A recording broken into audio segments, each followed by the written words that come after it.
Hi everyone, I'm Miss Glenn, one of the special education teachers here at Monroe, and I'm going to be reading the chapter entitled Who. It wasn't a human, it couldn't be. It was 4 times as tall as the tallest human. It was so tall its head was higher than the upstairs windows of the houses. Sophia opened her mouth to scream, but no sound came out. Her throat, like her whole body, was frozen with fright. This was the witching hour, all right. A tall black figure was coming her way. It was keeping very close to the houses across the street, hiding in the shadowy places where there was no moonlight. On and on it came, nearer and nearer. But it was moving in spurts. It would stop, then it would move on, then it would stop again. But what on earth was it doing? Aha! Sophia could see now what it was up to. It was stopping in front of each house. It would stop and peer into the upstairs window of each house in the street. It actually had to bend down to peer into the upstairs windows. That's how tall it was. It would stop and peer in, then it would slide on to the next house and stop again, and peer in, and so on all along the street. It was much closer now, and Sophia could see it more clearly. Looking at it carefully, she decided it had to be some kind of a person.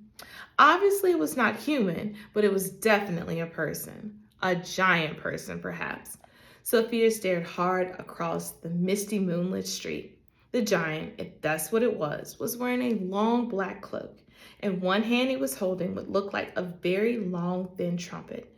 In the other hand he held a large suitcase. The giant had stopped now in front of Mr. and Mrs. Gucci's house. The Gucci's had a green grocery shop in the middle of the high street, and the family lived above the shop. The 2 Gucci children slept in the upstairs front room. Sophia knew that. The giant was peering through the window into the room where Michael and Jane Gucci were sleeping. From across the street, Sophia watched and held her breath. She saw the giant step back a pace and put the suitcase down on the pavement. He bent over and opened the suitcase. He took something out of it. It looked like a glass jar, one of those square ones with a screw top. He unscrewed the top of the jar and poured what was in it into the end of the long trumpet thing. Sophia watched, trembling. She saw the giant straighten up again, and she saw him poke the trumpet in through the open upstairs window of the room where the Gucci children were sleeping. She saw the giant take a deep breath, and he blew through the trumpet.